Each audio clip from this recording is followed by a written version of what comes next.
baru sekitar rata-rata di seluruh Indonesia 48% sampai ke 52% desa yang satu babin Kamtipnasnya satu desa. Malah masih banyak yang satu babin lebih dari 2 desa. Bahkan di Simalungun ada 8 desa. Ketahanan pangan di Humbang Hasundutan itu gagal itu karena memang belum selesai masyarakatnya berkonflik. Ini kita harus hadir di situ. Terima kasih untuk Polres Humbahas yang sudah mendirikan situ Pol Subsektor untuk polisi pangan. Pikiran saya, Baharkam bisa menyelamatkan uang negara dan menambah pendapatan APBN dari sektor penegakan hukum. Temanya adalah perdagangan rokok ilegal. Ini harus saya sampaikan ini. Demo dan protes Lingkar Mahasiswa Pemuda Pelopor di Jawa Timur di Sidoarjo menyatakan bahwa perdagangan rokok ilegal di backing oleh aparat. Babin Kamtipmas sebagai asesor ini menjadi penting karena banyak babin juga yang tidak paham apa sebenarnya menjadi tugas pokoknya. Ini juga menjadi persoalan tersendiri karena PNBP di Korlantas dengan PNBP di Baharkam ini agak beda-beda anunya Pak, beda apa namanya ya? Beda apa ya kulturnya. Kalau di lalu lintas kan orang membuat SIM kan sudah ada termasuk uangnya di situ Pak. Ada daya paksanya. Berikut Pak Hinca. Ya, Pak Hinca sebentar ya Pak. Terima kasih. Pimpinan dan sahabat-sahabat semua, Komisi 3 yang saya hormati, Pak Kabaharkam dan seluruh jajaran, 4 jajaran utama yang hadir. Saya ingin mendalami dan mencoba merespon apa yang sudah disampaikan dalam rapat kerja kita ini tentang mengawasi pelaksanaan kinerja kita, termasuk juga menjalankan atau mendukung program pemerintah dalam rangka penyelamatan APBN dalam konteks penegakan hukum. Dari 3 main isu di Baharkam untuk Binmas, saya kira ini andalan kita, dan ketika Kapolri Pak Sigit duduk di sini menyampaikan program presisinya, salah satu programnya adalah satu babin Kamtipnas satu desa. Dan data kami, kalau salah mohon dikoreksi karena tadi tidak ditampilkan, baru sekitar rata-rata di seluruh Indonesia 48% sampai ke 52% desa yang satu babin Kamtipnasnya satu desa. Malah masih banyak yang satu babin lebih dari 2 desa. Bahkan di Simalungun ada 8 desa dan seterusnya. Pertanyaan saya, ini sejak 2021 itu Polri presisi, sekarang sudah 2025. Pak Kabaharkam, kapan bisa kita penuhi itu? Itu yang pertama pertanyaannya. Pertanyaan yang kedua, waktu itu kita di tempat ini dan kemudian disetujui oleh Kapolri, juga Wakapolri, untuk memberi tunjangan kerja ya, atau tunjangan kinerjanya Babin Kamtipmas itu. Yang waktu itu bahkan kami diberitahu angkanya 5.600.000 per Babin Kamtipmas itu. Apalagi sekarang sudah dipotong dan seterusnya, mungkin tidak mudah ini. Tapi pertanyaannya adalah kapan itu akan dilaksanakan? Karena inilah cita-cita kita semua. Berkenaan dengan itu Pak Kabaharkam, kaitan tadi yang sudah dijelaskan dengan harus main data, saya setuju itu. Ini berkenaan dengan satuan pengamanan yang kita sebut Satpam. Waktu saya SMP dan SMA sampai mahasiswa, Satpam itu sangat dikenal dengan pakaiannya putih birunya, dan kita tahu di situ melekat di situ ada Polri-nya.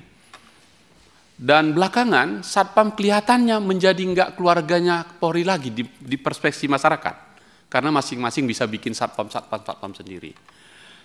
Pertanyaan saya, atau mungkin ini malah usulan Pak Kabaharkam, untuk mengimbangi jumlah Polri kita, saya membayangkan apel siaga diulang lagi masa-masa emas itu. Puluhan ribu hari ulang tahun Satpam, irupnya itu Kapolri, untuk menjadi garda terdepan yang tadi disebutkan itu. Karena itu saya usul saja, apakah mungkin ini? Yaitu satu desa, 5 Satpam, yang dananya bukan dari Polri, tapi dari dana desa, dari dana Pemkab sampai Pemprov. Tapi seluruhnya berada dari Polri. Sehingga satu Babin Kamtipmas nanti punya pasukan-pasukan yang di situ yang kemudian muncul menjadi polisi-polisi restoratif justice yang sekarang kita kembangkan. Itu gagasannya. Itu mengenai Binmas. Sekarang Korps Sabara, terutama Pam-Opit. Saya tidak akan pernah berhenti untuk terus mendorong Kabaharkam untuk memaksimalkan Pam-Opit kita ini. Ya, misalnya tadi sudah disampaikan bagus sekali tadi itu, cuman targetnya pun masih tertatih-tatih. Dari target 700 sekian miliar kita baru bisa mencapai 679 miliar. Yang 2022 itu baru 601, tapi naik terus pelan-pelan ya gitu. Tapi ada kecenderungan kenaikan yang menurut saya PNBP kita ini bisa mengejar PNBP-nya Kakor Lantas kita lalu lintas kalau ini diteruskan dengan baik. Dengan catatan ini masuk serius, termasuk food and agriculture ya, ketahanan pangan tadi yang disebutkan Pak Fadil, itu harus masuk. Misalnya ketahanan pangan di Humbang Hasundutan, itu gagal itu karena memang belum selesai masyarakatnya berkonflik. Ini kita harus hadir di situ. Terima kasih untuk Polres Humbahas yang sudah mendirikan situ pol subsektor untuk polisi pangan. Kita saya dorong untuk dibentuk untuk menjaga itu tadi supaya patroli Pak, supaya konkret dia jalan. Nah itu mengenai Pam-Opitnya. Yang kedua Pam-Opit ini tadi menjaga dan menanami mangrove, saya setuju itu. Tapi sekedar informasi saja, hutan mangrove kita yang di pinggir-pinggir pantai itu sekarang bertambah fungsinya. Tempat landing dan holdingnya narkoba. Yang tak bertuan itu. Nanti kemudian dadang pengendong mengambil begitu. Jadi saya setuju Pak Kabaharkam itu kita kejar. Saya mengusulkan untuk bekerja sama dengan apa yang kami sudah dorong, Indonesia Beach Soccer Community. Satu desa yang ada pantainya, kita dirikan satu lapangan bola yang dari pasir. Agar mereka yang menjaga bersama masyarakat itu, yang saya sebut 4 isunya, culture, beach, mangrove, and soccer. Nah kira-kira begitu, ini saya tawarkan ke Pak Kabaharkam. Itu mengenai Sabaranya. Kemudian yang terakhir, Airut, Korps Airutnya ini. Dari sekian banyak ini saya sangat tertarik tentang Dirpol Airutnya kita, yang tadi patroli. Patroli tadi saya lihat itu banyak, bagus itu Pak. Dari data yang tadi pos-pos hotspot yang tadi patroli saya baca di eksekutif summary-nya, itu dari hasil kami ke lapangan, di polda-polda, dari tokoh-tokoh pebisnis itu, ada patroli kita yang memang mengawasi batu bara, nikel, dan yang lain-lain itu. Dan seterusnya, yang merepotkan mereka. Sebaliknya, di Aceh, di tempatnya Bang Nasir Jamil, pengungsi Rohingya tak kunjung selesai sampai sekarang.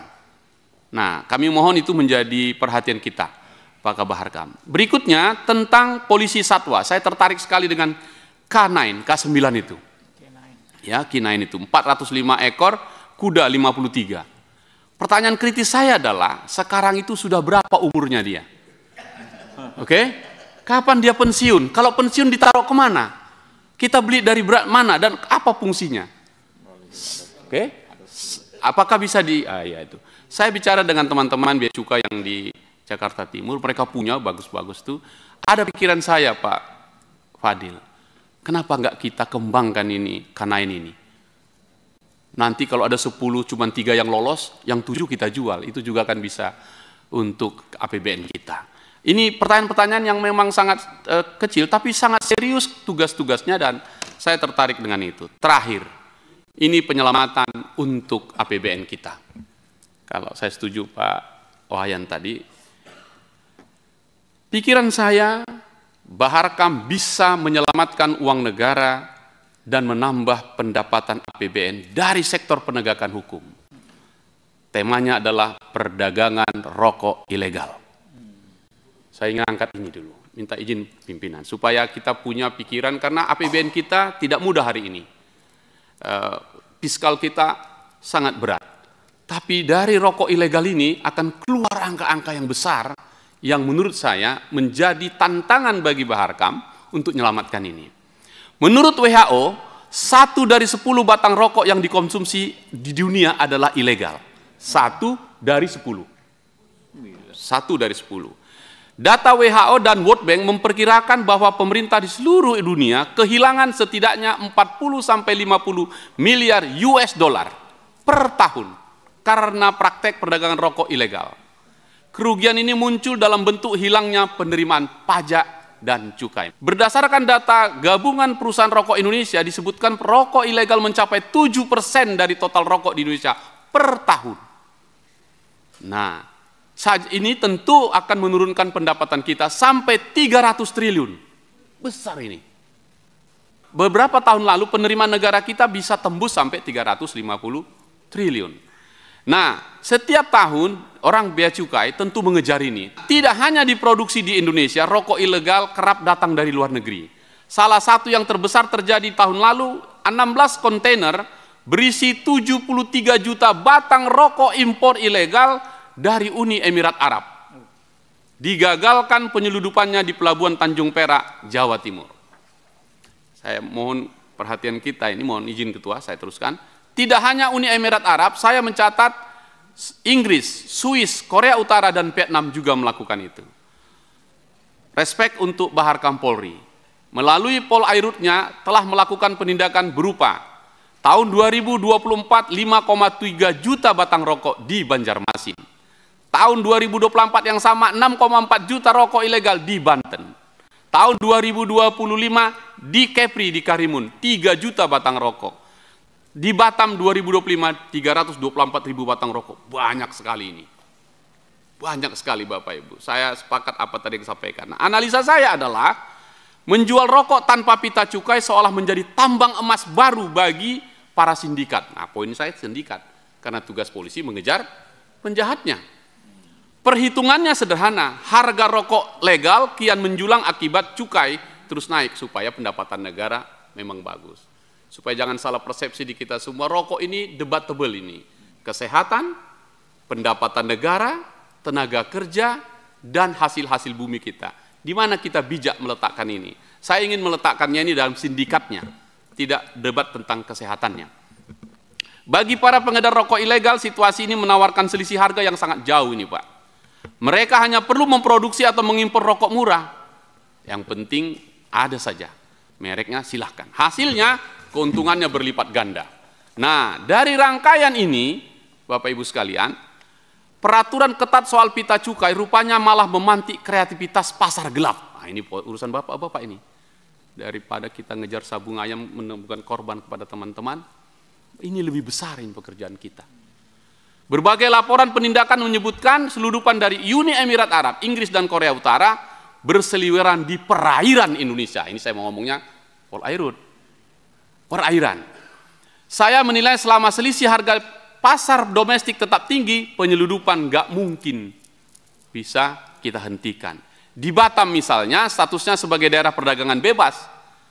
Nah, itu akan distribusi lebih cepat. Polri, Bea Cukai, dan TNI Angkatan Laut tak pernah berhenti melakukan patroli, tapi tetap saja ada yang lolos. Saya mau kasih dorongan penuh, teruslah Polairut kejar ini lakukan. Inilah medan tempur sengit yang menantang kepiawaian aparat laut dan darat Bahar Kam. Di sisi ekonomi, pemerintah dihadapkan pilihan rumit, menaikkan cukai demi mengerem konsumsi tembakau, di saat bersamaan turut memacu disparitas harga yang menggoda. Nah, jadi menambal kelengahan pengawasan juga menuntut pemanfaatan teknologi tinggi. Setuju Pak? Setuju saya tadi yang teknologi tinggi. Dan peningkatan kapasitas intelijen. Saya belum dengar tadi laporan atau penjelasan Pak Fadil, intelijen kita di laut seperti apa, dengan cara-cara penyeludupan yang semakin licin dan canggih. Ini harus saya sampaikan ini. Demo dan protes lingkar mahasiswa pemuda pelopor di Jawa Timur di Sidoarjo menyatakan bahwa perdagangan rokok ilegal di-backing oleh aparat. Ini demonya mahasiswa. Ini tugas kita semua. Saya meneruskan ini. Nah, dari sini saya ingin berkontemplasi ini Pak, untuk Bahar Kam ke depan. Saya penasaran sekali, karena kalau cuma angka-angka itu yang kita lihat, tidak ada pemasukan kita ke APBN, kan nggak mungkin slide terakhir Pak Fadil tadi, mendukung Indonesia emas. Lewong ratusan triliun masih belum kita selamatkan. Apakah kita sudah kehilangan keberanian untuk berpikir jernih nih, Pak Bahar Kam? Antara retorika dengan kenyataan, kita mendapatkan kekosongan yang mencurigakan.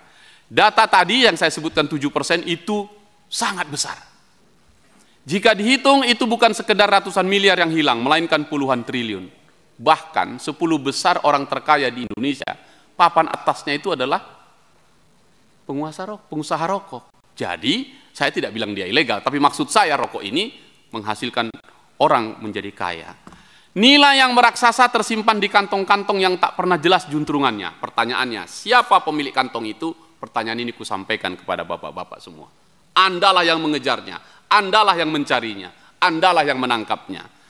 Terakhir saya ingin mengatakan, mungkin kita pun bertanya-tanya, 7% itu kepada siapa? Kabar penindakan seolah jadi peneduh dahaga saja. Laporan kami tangkap, tapi terus berjalankan. Menampakkan puncak kecil gunung es yang dasar terbesarnya masih terpendam di perairan Indonesia yang sangat luas. Pak Fadil, saya dukung betul ini, kerja ini. Nah, dari sini saya ingin memastikan, 1 menit lagi, mungkin tak ada jawaban sederhana. Namun yang jelas kita perlu lebih dari sekedar tepuk tangan atas penangkapan 1-2 kapal yang tadi saya sebut.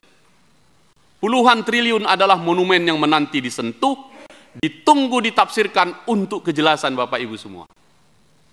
Kita percaya ketika gelombang kepercayaan publik mulai mereda ini Pak, kepada institusi Polri yang kita cintai ini, disitulah Baharkam Polri perlu berdiri lebih tegak. Sebab kehadiran aparat bukan sekedar menenggelamkan perahu-perahu kecil yang tertangkap tangan. Ia menuntut keberanian memasuki gulita jaringan penyeludupan, membongkar dalang-dalang besar yang menampung untung gelap. Karena pada akhirnya ancaman bukan semata datang dari kapal tak bernama yang berlabuh di malam hari, tetapi juga dari kelengahan atau barangkali kesengajaan yang mempersilahkan kebocoran puluhan triliun itu berlalu begitu saja. Disinilah sekali lagi peran Baharkam saya dukung penuh menjadi penentu. Sanggupkah mereka menegaskan aturan, menampik rayuan margin besar dan bersikukuh meneruskan jejak penyeludupan sampai penghujung rantai. Saya dukung Pak Fadil dan kawan-kawan semua untuk terus maju dengan satu kata yang indah di saat kita menunaikan ibadah puasa ini. Menanam jagung di tanah yang subur. Hujan turun membilas debu. Baharkam solid tak mudah luntur. Rokok ilegal habis tak meninggalkan abu. Terima kasih pimpinan. Ya seperti Bapak bilang, Babin Kamtibmas sekarang ini hanya ada 48% Pak. Jumlah desa di Indonesia itu 85.000 desa Pak. Jumlah Babin kami itu hanya sekitar 48.000. Dan selalu terjadi penyusutan tiap tahun. Kan jumlah intake personil Polri setiap tahun itu kan tidak lebih dari 10.000. Apalagi sekarang ada efisiensi, kalau nggak salah hanya 4.000. Kan disebar semua Pak. Kalau Babin Kamtibmas hanya bertambah sekitar 1.000 dalam 1 tahun, butuh 80 tahun agar 85.000 desa itu semua, saya sudah pernah jelaskan dalam sebuah forum. Nah, oleh sebab itu harus ada terobosan-terobosan Pak. Makanya saya buatlah polisi RW itu. Polisi RW itu adalah all police is Babin Kamtibmas. Semua polisi itu adalah Babin Kamtibmas. Dalam pelajaran sekolah kan seperti itu Pak Rikwanto. Semua kita polisi ini adalah penyelenggara fungsi dasar kepolisian. Nah itu Pak. Nah, tidak ada salahnya kalau kita melihat bahwa 85.000 desa itu bisa terpenuhi dalam waktu 80 tahun karena hanya 1.000 intake yang bisa itu, belum dihitung pensiun. Ya, kenapa tidak? Polisi-polisi yang di staf memiliki tanggung jawab untuk membina wilayah di mana dia tinggal. Itu Pak. Ya cuma waktu itu mungkin mau pemilu jadi tafsirnya jadi macam-macam. Padahal kan sebenarnya based on practice, based on science, jadi testingnya seperti itu Pak. Nah itu. Kalau Pak Rudi lalu menanyakan apa itu berjalan sampai sekarang? Berjalan Pak. Sambil agar dia mendapat dukungan dari APBN, perkapnya kita perbaiki. Kita sedang berdiskusi. Sekarang dalam proses FGD di teman-teman agar terjadi sinkronisasi antara pelibatan dia dengan penganggaran, kan harus ada legalitasnya Pak. Itu. Jadi polisi shelter, Babin Kamtibmas sebagai asesor ini menjadi penting karena banyak babin juga yang tidak paham apa sebenarnya menjadi tugas pokoknya. Kalau dokter itu menyembuhkan penyakit tertentu. Kalau Babin saya bilang itu membuat daerah itu aman. Anda itu dokter keamanan.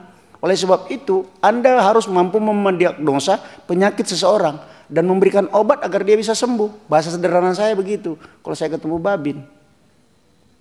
Oleh sebab itu dalam lingkup terkecil di sebuah kelurahan dia harus mengasesmen itu, Pak. Itu yang namanya IKDK, Indeks Keamanan Desa atau Kelurahan. Ada beberapa dimensi yang harus dia lihat apa yang menjadi persoalan, lalu kemudian dia melakukan intervensi agar situasi itu indeksnya menjadi rendah dan semakin aman. Contoh misal sederhana, ternyata gelap, tambahin lampu, ternyata tidak ada pintu keluar masuk, ya buatkan gerbang. Oh ternyata tidak ada penjagaan, buatin satpan, siskamling. Oh ternyata sapinya berkeliaran, taruh aja sapinya di sebuah kandang lalu dijaga oleh pos kamling. Karena simple, so simple, Pak. Itu yang selalu kami kembangkan. Karena situational crime prevention model problem oriented policing ini sesuatu yang sudah lama diimplementasikan di negara-negara maju. Jadi ini yang menjadi apa kami, Pak, sekarang bahan-bahan. Kami ini kan Baharkam, Pak. Baharkam ini kan sebenarnya bukan fungsi operasional. Pembina ini lebih sebenarnya kepada mikir. Sesuai dengan Grand Strategi Polri 2025-2029, 2045 kan sudah dibuat sekarang RPP. Dan kalau 2025-2029 Renstra-nya itu memang modernisasi operasional. Sehingga kami mikir pola-pola operasional yang sudah ketinggalan zaman itu bagaimana caranya supaya setara dengan kepolisian dunia. Maka lahirlah konsep IKDK, Babin Kamtibmas sebagai asesor, kemudian police shelter dan hit and fix. Seperti itu, Pak, kira-kira. Kemudian soal PNBP, Pak Hinca, ini juga menjadi persoalan tersendiri karena PNBP di Korlantas dengan PNBP di Baharkam ini agak beda-beda anunya, Pak. Beda apa namanya ya? Beda apa ya? Kulturnya. Kalau di lalu lintas kan orang membuat SIM kan sudah ada termasuk uangnya di situ, Pak. Kalau di ada daya paksanya. Ya, Pak. Kalau di Baharkam misalnya di Pamofit kesadaran orangnya, Pak. Contoh misalnya, apakah perusahaan ini menganggap penting pelatihan jasa pengamanan? Apakah perusahaan ini menganggap penting penerapan SMP, sistem manajemen pengamanan? Lalu kemudian semua aparat keamanannya dia sekolahkan, kita didik. Dari kita didik itulah kemudian keluar biaya, itu yang dia bayarkan. Tapi kalau dia merasa ini sebagai cost yang memberatkan dia boleh-boleh saja, enggak, Pak. Dan tidak ada, kalau dia tidak melaksanakan itu tidak ada sanksi. Itu, Pak. Pimpinan dikit Iya, saja, Pak. pimpinan. Dikit saja. Iya, Pak. Ini barangkali ya, Pak. Silakan. Silakan. Pikiran sedikit saja, Pak. Justru memang di situ soalnya ketika tidak ada daya paksa itu ya, karena memang acuannya baru Kepres waktu Ibu Megawati Presiden, sehingga dia belum ada cantolannya di undang-undang. Sebaliknya, ini konsekuensi logis dari koreksi sejarah reformasi waktu itu. Maka terpaksa negara mengambil posisi karena teroris masuk, dananya dikirim lewat itu, lalu diserahkan ke teman-teman di kepolisian. Nah, sampai sekarang acuannya memang menjadi di Kepres, kemudian PP-nya saja. Nah, justru pertanyaan saya tadi ke situ adalah, ini harus menjadi keharusan supaya kalau mau dibahas Undang-Undang Polri, itu juga dikelirkan satu. Yang kedua, saya ambil contoh nih, Pak. Ketika kasus Depo Pelumpang meledak, dahsyat itu. Akhirnya kita kehilangan jejak di situ karena kita tidak bisa daya paksa ke mereka untuk bikin SMP-nya atau audit dan seterusnya tadi.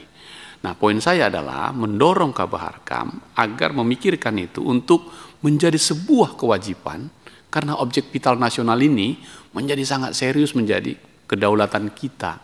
Kadang saya selalu diskusi sama teman-teman, hanya mengirimkan 10 drone menghabisi objek vital kita, selesai. Nah, berarti tadi teknologinya dan sudah. Tapi poin saya tadi di situ, menggoda, men-challenge juga, justru karena sudah diserahkan ke Polri, ayo ini dimaksimalkan, kita bikin menjadi sesuatu sekali, dan Baharkam menjadi ujung tombaknya. Ini saja bagian dari dukungan pimpinan. Terima kasih.